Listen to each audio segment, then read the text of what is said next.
सभी को नमस्कार। कैसे हैं आप सभी? आशा है स्वस्थ और मस्त होंगे। मैं पंकज कुमार ज्ञान आरोह के इस मुक्त मीडिया प्लेटफॉर्म पर एक बार पुनः आप सभी का हार्दिक स्वागत करता हूं। हम लोग एक यात्रा पे निकले हैं। उस यात्रा में हम लोगों ने सबसे पहले क्या देखा? ध्वनि संरचना देखी है। क्या देखी है? हम लोगों ने सबसे पहले क्या देखी है? ध्वनि संरचना देखी है। ध्वनि संरचना हम लोगों ने ध्वनि संरचना देख ली है। इसकी जो बारीकियां हैं उनसे उसके ऊपर चर्चा कर ली है। और ये ध्वनि संरचना से जो संभावित प्रश्न बन सकते हैं, जो अब तक महत्वपूर्ण प्रश्न जो पूछे गए हैं विभिन्न प्रतियोगी परीक्षाओं में, उसका हमने अभ्यास भी कर लिया है। तो अब ध्वनि संरचना के बाद हम आगे बढ़ेंगे। अब किस पे आएंगे? शब्द संरचना पे आने आए। आज हम लोग देखेंगे, वो क्या देखेंगे? शब्द संरचना। शब्द संरचना आज जिस विषय पे हम लोग चर्चा करेंगे वो विषय क्या है? शब्द संरचना। आप सभी को पता है कि जो ध्वनि है वो क्या है? भाषा की सबसे लघुतम इकाई है। ध्वनि क्या है? भाषा की सबसे लघुतम इकाई है। वहीं पे जो शब्द है, शब्द क्या है? भाषा की सबसे सार्थक लघुतम इकाई है। क्या है? सार्थक लघुतम इकाई है। जो शब्द है वो क्या है? भाषा की सबसे सार्थक लघुतम इकाई है। कौन सा? जो शब्द है। अब आ जाते हैं शब्द। शब्द किसे कहेंगे? शब्द किसे कहेंगे? आप लोग सामान्य रूप में शब्द की परिभाषा पढ़ते आ रहे हैं। दो या दो से अधिक वर्णों के मेल को हम क्या कहते हैं? शब्द कहते हैं। आज कुछ नए अंदाज में हम इसको देखेंगे। हम लोग शब्द किसे कह सकते हैं, इस पर चर्चा करेंगे कि वर्ण या वर्णों के समूह, वर्णों का समूह, वर्ण या वर्णों का समूह जिसका कोई अर्थ हो। शब्द किसे कहेंगे? वर्ण या वर्णों के ऐसे समूह को हम शब्द कहेंगे जिसमें सार्थकता हो, जिसमें कोई उसका अर्थ छिपा हो, वो सार्थक हो, उसको हम क्या कहेंगे? शब्द कहेंगे। अब आप लोग कहेंगे कि सिर्फ वर्ण कैसे कहेंगे? वर्ण कैसे शब्द हो सकता है? हो सकता है जैसे अभी मैं कह दिया, पढ़ेंगे ना, आओगे ना, चलोगे ना, खाओगे ना, घूमोगे ना।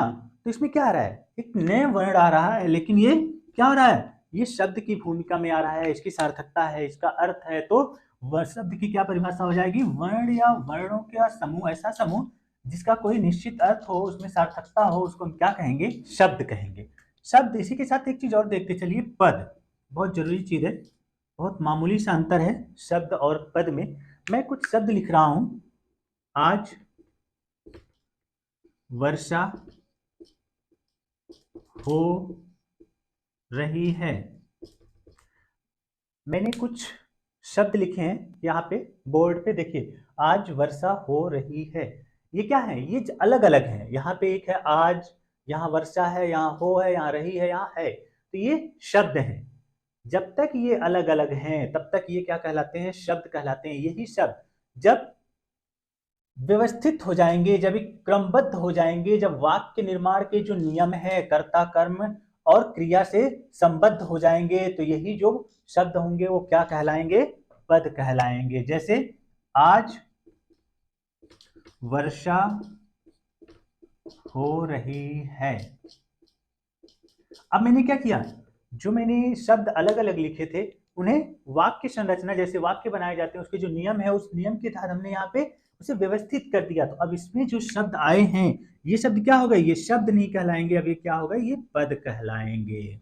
तो यही मामूली सा अंतर है किसमें? शब्द और पद में। अब आ जाते हैं शब्द संरचना को देख लेते हैं हम लोग। शब्द संरचना को हम लोग चार आधारों पे देखेंगे। चार आधारों पे बांट के हम इसको समझने का हम लोग प्रयास करेंगे। एक एक करके हम लोग इसको देख लेंगे।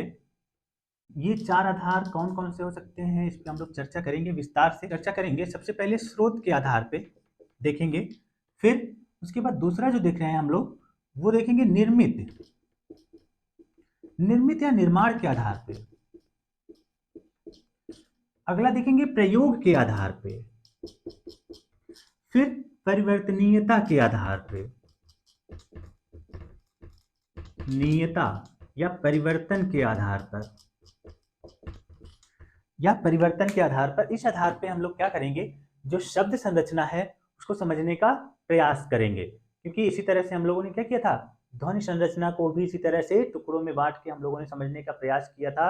और मुझे पूर्णतः विश्वास है कि आप लोगों को अच्छी तरह से वो समझ में आया था, इसलिए इसको भी हम लोग 4 आधारों पे बांट के हम लोग समझने का प्रयास करेंगे। स्रोत के आधार पे, निर्मित या निर्माण के आधार पे, प्रयोग के आधार पे, परिवर्तनीयता या परिवर्तन के आधार पे। स्रोत के आधार को हम कुछ भागों में बांट सकते हैं, जैसे पहला तत्सम। तत्सम शब्द, तद्भव, बहुत नाम सुना होगा आप लोगों ने। तद्भव, देशज, विदेशज, एक और कर सकते हैं संकर। निर्मित के आधार पे जब हम आ जाएंगे, निर्मित या निर्माण के आधार पे, तो इसके हम लोग 3 भेद करेंगे। 3 भेदों में इसको बांटेंगे। 3 भेद होते हैं, कौन कौन? रूढ़ शब्द, यौगिक और योग रूढ़। इन सब चीजों के बारे में, जो चीजें हैं सबके बारे में हम लोग चर्चा करेंगे, विस्तार से करेंगे। और प्रयोग में आ जाते हैं। प्रयोग में क्या है? प्रयोग में भी 3 भेद करके हम लोग देखेंगे। पहला पारिभाषिक शब्दावली, पारिभाषिक शब्दावली। दूसरा जो देखेंगे अर्ध पारिभाषिक शब्दावली।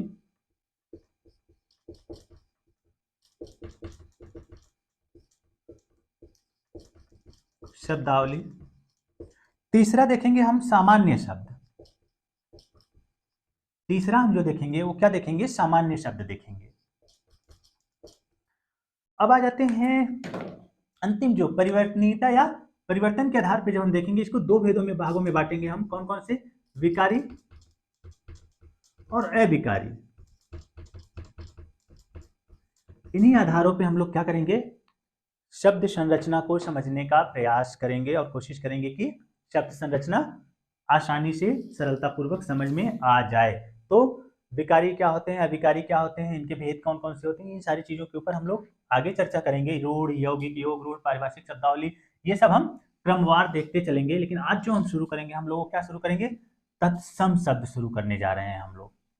सबसे पहले जो देखेंगे तत्सम और तत्सम तद्भव शब्द पे आज हम लोग चर्चा करेंगे और कोशिश करेंगे कि जो तत्सम तद्भव शब्द को लेकर के एक भ्रांति है कि तत्सम तद्भव को समझा नहीं जा सकता, उसको सिर्फ रट के याद किया जाएगा, उसको रटना ही पड़ेगा, तभी हम परीक्षा में प्रश्न कर पाएंगे। आज उस भ्रम को, उस भ्रांति को दूर करने का हम लोग प्रयास करेंगे कि तत्सम तद्भव को हम लोग रटेंगे नहीं, हम लोग समझेंगे। जो कुछ इसके नियम है तत्सम तद्भव के, नियमों पर चर्चा करते हुए हम लोग इसे क्या करेंगे? समझने का प्रयास करेंगे, ना कि रटने का। क्योंकि आप सभी को पता है कि एक चीज है ना, कहा जाता है रटंत विद्या फलंत नाही, फलंत विद्या रटंत नाही। तो उसी फार्मूले पे काम करिएगा कि जो रटी हुई जो विद्या होती है वो फलती नहीं है, और जो फलती है वो विद्या रटी नहीं जाती है। तो हम लोग कोशिश करेंगे कि जो तत्सम तद्भव है उसको रटे ना, सिर्फ समझने का प्रयास करेंगे, जो भ्रांति है उसे दूर करने का प्रयास करेंगे। तत्सम तद्भव। सबसे पहले जो ये दोनों शब्द हैं, इन शब्दों के ऊपर चर्चा कर लेते हैं हम लोग। तत्सम, तत्सम, तत् मतलब उसके, सम मतलब समान। किसके समान? किसके समान? संस्कृत के जो शब्द हैं उसके समान जो शब्द हैं, हूबहू जो वो शब्द हैं, उनको हम क्या कहेंगे? तत्सम कहेंगे। जो संस्कृत से सीधे सीधे हिंदी में ले लिए गए हैं, बिना परिवर्तित किए, बिना उनका रूप बदले, वो शब्द क्या कहलाएंगे? तत्सम शब्द कहलाएंगे। जैसे अग्नि, ये क्या है? तत्सम का शब्द है। सीधे सीधे हिंदी ने इसको इसी रूप में ग्रहण कर लिया है, स्वीकार कर लिया है, तो ये तत्सम शब्द कहलाएंगे। तद्भव, तद, धन भव, तद मतलब उससे, भव मतलब बनने वाला या जन्म लेने वाला या पैदा होने वाला, बनने वाला। किससे? तत्सम से बिगड़ते बिगड़ते पालि प्राकृत अपभ्रंश से होते होते जो नए शब्द बने, उनको क्या कहा गया? तद्भव कहा गया। सीधे सीधे हम कह सकते हैं क्या? हिंदी के जो शब्द हैं, हिंदी के शब्द जो हैं उनको हम क्या कहेंगे? तद्भव शब्द कहेंगे। हिंदी, जिसे हिंदी ने स्वयं निर्माण किया, बना लिया, उसको हम क्या कहेंगे? तद्भव कहेंगे। जो संस्कृत से बदलते बदलते हिंदी में आ गए हैं उसको हम तद्भव कहेंगे। तो ये रहे तत्सम और तद्भव शब्द के अर्थ। अब हम आ जाते हैं जहां से सबसे ज्यादा प्रश्न पूछा जाता है और हमेशा कहा जाता है कि इसको रटना पड़ेगा रटना पड़ेगा। आज उसी भ्रम को दूर करने का प्रयास करेंगे हम लोग। सबसे पहले कुछ नियम है तत्सम शब्द को समझने के लिए, तत्सम तद्भव को समझने के लिए कुछ नियमों पे चर्चा करनी होगी। उन क्रमवार नियमों पे हम लोग आगे बढ़ेंगे तो बहुत ही सरलता पूर्वक हम लोग इसे समझ पाएंगे। सबसे पहले जिस नियम पे हम लोग चर्चा कर रहे हैं वो नियम क्या है? ध्वनि परिवर्तन का नियम। ध्वनि परिवर्तन का नियम। जब हम तत्सम से तद्भव कोई शब्द परिवर्तित करेंगे तो उसमें कोई ऐसी ध्वनि होगी जो परिवर्तित हो जाएगी, जिसका रूप बदल जाएगा। हम कुछ प्रमुख जो ध्वनियां हैं उन्हीं ध्वनियों के ऊपर हम लोग चर्चा कर ले रहे हैं, जहां से आसानी से हम लोगों को समझ में आ जाए। जैसे जितने भी संयुक्त ध्वनियां हैं, जैसे छ, त्र, ज्ञ, श्र, ये जो 4 संयुक्त ध्वनियां हैं, अगर ये आपको कहीं भी दिख गए, 4 विकल्प दिया है, उसमें से पूछा है इसमें से कौन सा तत्सम शब्द है, और उस चारों विकल्प में किसी एक शब्द में इनमें से कोई एक वर्ण आया है, तो आप लोग समझ जाइए कि वो क्या है, वो तत्सम शब्द है। बाकी जो शब्द होंगे वो तद्भव या देशज या विदेशज शब्द होंगे। तो तत्सम शब्द को पहचानने का ये भी एक नियम है, ट्रिक है कि जो भी संयुक्त अक्षर जो हैं, ये संयुक्त ध्वनियां हैं, ये ध्वनियां जब आ गए किसी शब्द में, वो क्या होंगे? वो तत्सम शब्द होंगे। इनका रूप बदल जाता है जब हम तद्भव में बदलेंगे। और जो ध्वनियां हैं कौन सी? जैसे श, जैसे तालव्य जो श है और मूर्धन्य श है, उसके बाद जो है ऋ, इनका रूप बदल जाता है। जैसे छ, त्र, ज्ञ, श्र और ष, इनका रूप क्या होता है? परिवर्तित हो जाता है। कब बदलता है? जब हम इनको तत्सम से तद्भव में बदलते हैं तो इनके रूप में परिवर्तन आ जाता है। क्या परिवर्तन आता है? जैसे जब हम तत्सम से तद्भव में बदलेंगे तो जो छ है, छ छत्री वाला छ है, वो ध्वनि किस में बदल जाएगी? श में या ख में परिवर्तित हो जाएगी। और त्र किस में परिवर्तित हो जाएगा? त में परिवर्तित हो जाएगा। ज्ञ किस में परिवर्तित हो जाएगा? ग में परिवर्तित हो जाएगा। श्र किस में परिवर्तित होगा? ये दंत्य श में हो जाएगा। और ये जो तालव्य श है ये भी दंत्य श में हो जाएगा। और ये जो मूर्धन्य श है ये भी दंत्य श में परिवर्तित हो जाएगा। ड़ किस में हो जाएगा? ये न में परिवर्तित हो जाएगा। जब हम तत्सम से तद्भव में बदलेंगे तो ये जो ऊपर वाले जो वर्ण आपको दिख रहे हैं, इनका रूप क्या होगा? इनका रूप बदल जाएगा। बदल करके ये किस रूप में आ जाएंगे? ये जो नीचे लिखे हुए जो रूप हैं, इस रूप में ये प्रयुक्त होने लगेंगे। इस रूप में ये हमें दिखाई देने लगेंगे। समझ में आ रहा है कुछ चीजें?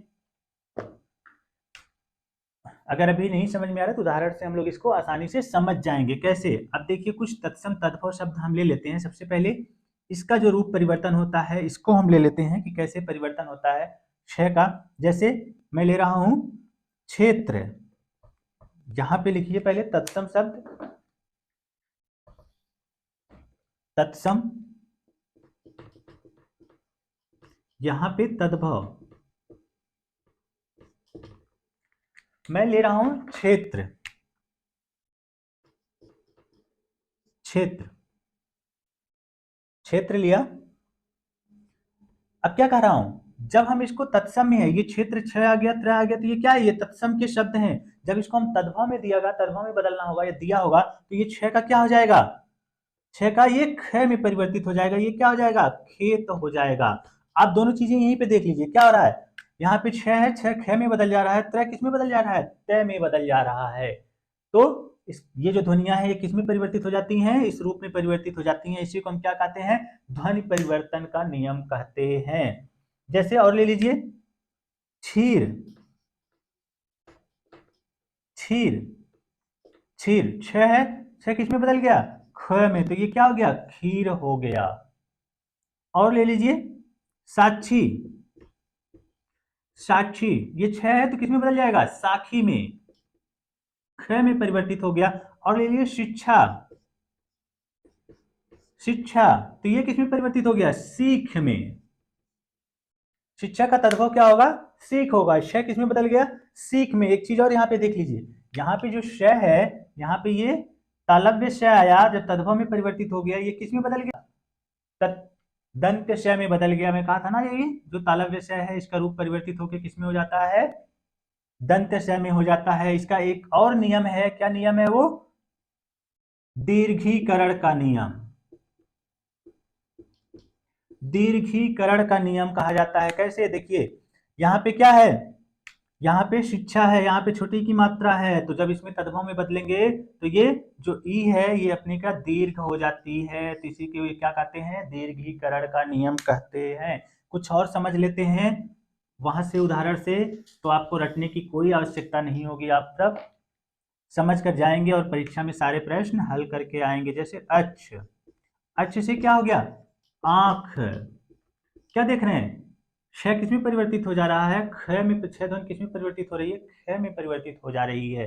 और ये वाला नियम भी देखिए, दीर्घीकरण वाला नियम आगे चर्चा करूंगा, लेकिन यहाँ पे साथ साथ चलते रहिए। जैसे यहाँ पे हर्षव अ है, यहाँ पे क्या हो जा रहा है? दीर्घ अ हो जा रहा है। जब हम उसको तद्भव में बदल रहे हैं तो इसका क्या कहते हैं? इसी को दीर्घीकरण नियम कहते हैं। इसका एक और नियम है, नियम कहते हैं ये जो अकारण, अकारण अनुनासिक का प्रयोग, यहाँ पे द्वितीय चिन्ह लगा देते हैं इसको। इसका जो नियम उसे कहते हैं अकारण अनुनासिक का प्रयोग कहते हैं, जो अकारण रूप में इसका प्रयोग करते हैं। तो ये अच्छ से आंख हो गया। और एक और ले लीजिए, छार। छार से खार। खार छ ख में परिवर्तित हो जा रहा है, तो ऐसी जो ध्वनियां होंगी उसे क्या कहेंगे? इसी तरह से आप जितने भी शब्द मिले उनको देखते रहिए, अभ्यास करते रहिए, अपने आप तत्सम तद्भव समझ में आ जाएगा। कुछ और शब्द ले लीजिए, अभ्यास करते रहिए, जितने भी शब्द आपको याद आ रहे हैं, जितने भी मिल रहे हैं, अभ्यास करते आ रहिए। परीक्षा, बहुत इससे गुजरते हैं आप लोग। परख, छ किसमें बदल गया? ख में बदल गया। तीक्ष्ण, तीक्ष्ण का किसमें बदल गया? तीखा, ख में परिवर्तित हो गया। इसी तरह से आप जितने भी शब्द हैं उसको बदलते रहिए। जैसे भिक्षा, किसमें आ गई? भीख। श किसमें परिवर्तित हो गई? भीख में। और यहाँ पे भी दीर्घीकरण का नियम लागू हो गया। भय पे जो ई है यहाँ पे क्या हो गई है? दीर्घ हो गई है, तो यहाँ पे दीर्घीकरण का भी नियम लागू है। तो ये जो किस तरह से छ जो ध्वनि है वो किस तरह से ख और छ में परिवर्तित होती है, ये हम लोगों ने देख लिया। जैसे छति, छति, ये देख लिए हम लोग। अब आ जाते हैं किस तरह से तय का रूप परिवर्तित होता है। तय किस तरह से तय में बदलेगा, ये हम देख लेते हैं। पुत्र, पुत्र क्या हो जाएगा? पूत हो जाएगा। तय किसमें बदल गया? तय में बदल गया। तय में बदल गया। और एक चीज और देखिए, दीर्घीकरण, यहाँ पे पू है, यहाँ हर्षव है, यहाँ पे क्या हो गया? दीर्घ हो गया। अब इसी तरह से पत्र का क्या हो जाएगा? पात होता है तद्भव जब बदलते हैं। त्रय किसमें बदल गया? तय में। प हर्षव है, यहाँ पे क्या हो गया? क्या हो गया? दीर्घ हो गया, पात हो गया। इसी तरह से मित्र, मित्र, मित्र का क्या हो गया? मीत हो गया। यहाँ पे त्रय तय में परिवर्तित हो गया। और ये हर्षव जो ई है ये किसमें परिवर्तित हो गई? दीर्घ ई में परिवर्तित हो गई। मित्र से मीत हो गई। छत्र, छत्र से छत हो गया। त्रय किसमें परिवर्तित हो गई? त्रय ध्वनि तय में परिवर्तित हो गई। इसी तरह से और भी लेते लीजिए आप। पौत्र, पौत्र से पोता। तय त्रय क्या हो गया? तय में परिवर्तित हो गई। नक्षत्र, नखत। छ किसमें? ख में। त्रय किसमें? तय में। बहुत सारे ऐसे शब्द हैं, आप लोग अभ्यास करते रहिए। अभ्यास करते करते आप लोग अपने आप तत्सम और तद्भव शब्द पहचानने में महारत हासिल हो जाएगी। ना कहीं से कोई भी जो तत्सम तद्भव शब्द है रटने की आवश्यकता नहीं पड़ेगी आप लोगों को। तो अब और आगे आ जाते हैं, किस तरह से त्रय बदला ये हम लोगों ने देख लिया। अब आ जाते हैं ज्ञ। जो ज्ञ है, ज्ञ, ज्ञ जो जय और इया से बना हुआ है, जय हलंत और इया से बना हुआ है, जिसे ज्ञ पढ़ते हैं, ज्ञ, ज्ञ। तो इसे जैसे ज्ञानी, ज्ञानी से ज्ञानी हो गया इसका तद्भव। ये परिवर्तित किसमें हो गया? ग में इसका परिवर्तन हो गया। अब आ जाते हैं श्रय, श्रय किस तरह से श में परिवर्तित होगा दंत श में? जैसे हम लोग ले लेते हैं श्रावण, श्रावण, श्रावण किस में हो जाएगा? श्रावण, ये जो श्रय है ये किस में परिवर्तित होगा? स में, तो ये क्या हो जाएगा? सावन। यहीं पे एक और देखते चलिए कि जो ण है वो किस में परिवर्तित होगा? न में परिवर्तित हो जाएगा। तो यहाँ पे ण है, ण किस में परिवर्तित हो गया? न में परिवर्तित हो गया। तो श्रावण का जो तद्भव है वो क्या होगा? सावन होगा। और देख लीजिए श्रृंगार, श्रृंगार को जब बदलेंगे तद्भव रूप क्या होगा? श्रृंगार होगा। तो देख रहे हैं यहाँ पे जो श्री है, श्री किस रूप में परिवर्तित हो गया है? स के रूप में परिवर्तित हो गया। एक चीज और यहाँ पे ध्यान रख लीजिए, वो छूट गया, उसको भी ऐड कर लीजिए आप लोग। जो री है, जो री स्वर है, ये जब परिवर्तित होता है, ये ध्वनि जो परिवर्तित होती है तो री और ई या अर में परिवर्तित हो जाती है। जब ये तत्सम से तद्भव में री को हम परिवर्तित करते हैं तो इसका रूप परिवर्तित होकर री या ई या अर के रूप में परिवर्तित होता है। तो अगर री भी किसी शब्द में है तो भी क्या होगा? तत्सम का शब्द होगा। जैसे यहाँ पे श्रृंगार में देखिए, जो श्रय है वो किस में बदल गया? स में, और री किस में परिवर्तित हो गई? छोटी ई में आ गई। यहाँ पे ये परिवर्तन हो गया, री का रूप परिवर्तित होके ई हो गया, श्रृंगार हो गया। इसी तरह से श्रृंगाल, श्रृंगाल ले लीजिए, सियार, सियार। इसी तरह से अभ्यास करते रहिए आप लोग, अभ्यास जितना करेंगे सफलता उतने नजदीक आती जाएगी आप सभी लोगों के। तो ये हम लोगों ने देख लिया। अब अगला देख लेते हैं श। जो मूर्धन्य श है ये किस तरह से दंत श में परिवर्तित होता है? जैसे वर्षा, वर्षा जो शब्द है ये क्या है? तत्सम शब्द है, इसी को वर्षा कहते हैं, वर्षा। श क्या हुआ? स किस में परिवर्तित हो गई? जो श ध्वनि है वो दंत श में परिवर्तित हो गई। इसी तरह से वर्ष, वर्ष को बरस। एक चीज और देख रहे हैं, जो व ध्वनि है, व जो तत्सम में व ध्वनि है, वह ध्वनि जब तद्भव में परिवर्तित होगी तो किस में बदल जाएगी? ब में बदल जाएगी। जब भी वह ध्वनि तत्सम में है तो वो अगर परिवर्तित होगी तो किस में परिवर्तित होगी? ब में बदल जाएगी। जैसे वर्ष का वर्षा, वर्षा का वर्षा, वर्ष का बरस, वर्ष का बरस। ये तालव्य से छूट गया। तालव्य से का क्या होगा? शब्द, शब्द क्या? जब शब्द को बदलेंगे तो क्या होगा? शब्द, ये शब्द में परिवर्तित हो जाएगा। इसी को क्या कहते हैं? एक और नियम होता है स्वरागम। जब हम तत्सम तद्भव आगे पढ़ेंगे वहां पे हम इस नियम को देखेंगे। क्या? स्वरागम का नियम। जब हम लोग वर्ण ध्वनि संरचना पढ़ रहे थे वहां पे भी मैंने स्वरागम का नियम आपको कराया था। कहा था जब तत्सम में जो अर्ध व्यंजन है जब उसमें स्वर का हम मिला देंगे, स्वरागम करा देंगे, तो उससे जो अर्ध व्यंजन है वो पूरा हो जाएगा। उसी प्रक्रिया को हम क्या कहते हैं? स्वरागम कहते हैं। और इस प्रक्रिया के तहत जो बने हुए नए जो शब्द होंगे उनको हम क्या कहेंगे? अर्ध तत्सम कहेंगे। अगर कहीं पूछता है अर्ध तत्सम क्या है तो ये आप लोग अब भली भांति बता पाएंगे। शब्द से क्या हो गया? शब्द हो गया। इसी तरह से शलाका, शलाका से सलाई। देख रहे हैं यहाँ पे श किसमें परिवर्तित हो गई ध्वनि? स में। इसी तरह से स्वसुर, स्वसुर, ससुर। तो जो श ध्वनि है वो किसमें परिवर्तित हो जाएगी? जो तालव्य ध्वनि श है वो दंत्य श में परिवर्तित हो जा रही है। अब आ जाते हैं ऋ। जो ऋ है वो न में परिवर्तित हो जाती है। ऋ ध्वनि न में परिवर्तित हो जाती है। कैसे? जैसे चरण, चरण का चरण हो जाता है, कर्ण का कान हो जाता है, पर्ण का पान हो जाता है। ऋ का क्या देख रहे हैं? ऋ किसमें परिवर्तित हो जा रही है ध्वनि? न में परिवर्तित हो जा रही है। तो इसी को कहते हैं ध्वनि परिवर्तन का नियम कहते हैं।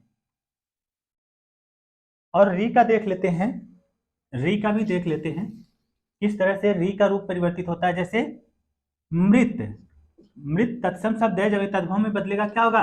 मर। री का अर में परिवर्तित हो जा रहा है। इसी तरह से घृत, घृत री किसमें परिवर्तित हो जाएगी? बड़ी में घी। तो री का रूप परिवर्तित हो जाता है जब वो तत्सम से तद्भव रूप में इसको बदला जाता है, तो क्या हो जाता है? इसका रूप बदल जाता है। जैसे मातृ से माई, माई हो जाता है, तो ये री का रूप परिवर्तित हो जाता है। अब व का ब में परिवर्तन देख लेते हैं, किस तरह से व जो ध्वनि है वो ब में परिवर्तित हो जाती है। जैसे विवाह, विवाह तत्सम शब्द है, ये जब तद्भव में परिवर्तित होगी तो ये वह ध्वनि क्या हो जाएगी? ब्याह, ब में परिवर्तित हो जाएगी। उसी तरह से वत्स, वत्स, जब वत्स क्या है? वत्स जो ध्वनि, वत्स जो शब्द है ये तत्सम शब्द है, जब ये तद्भव में परिवर्तित होगा ये शब्द तो क्या हो जाएगा? बेटा। तो वह का वह ध्वनि किस में परिवर्तित हो रही है? ब में परिवर्तित हो जा रही है। इसी तरह से व्याघ्र, व्याघ्र, जब व्याघ्र बाघ को कहते हैं तो ये तत्सम शब्द है, अब ये जब तद्भव में परिवर्तित हो जाएगा तो क्या होगा? बाघ। वह किस में परिवर्तित हो जा रही है ध्वनि? ब में परिवर्तित हो जा रही है। तो ये ध्वनि परिवर्तन का नियम है। एक और वर्ण देख लेते हैं जिसका रूप परिवर्तित हो जाता है, वहां से भी प्रश्न आ जाता है, उस वर्ण को भी हम ले लेते हैं। वो वर्ण क्या है? यह है। जो यह है, जो अंतस्थ जो ध्वनि यह है, ये जब परिवर्तित होता है, ये ध्वनि जब परिवर्तित होती है तद्भव में, तो वो किस रूप में परिवर्तित होती है? ज के रूप में बदल जाती है। जैसे यव, यव, यव क्या है? तत्सम का शब्द है, जब ये तद्भव में परिवर्तित होगा ये शब्द तो क्या हो जाएगा? जव। जव को यव कहते हैं तत्सम में या संस्कृत में। उसी तरह से यौवन, यौवन शब्द ले लीजिए, इसको क्या कहते हैं? जब ये तत्सम में यौवन है, जब ये तद्भव में परिवर्तित होगा तो क्या हो जाएगा? जौवन, जोबन। यौवन किस में परिवर्तित हो जाएगा? जोबन में।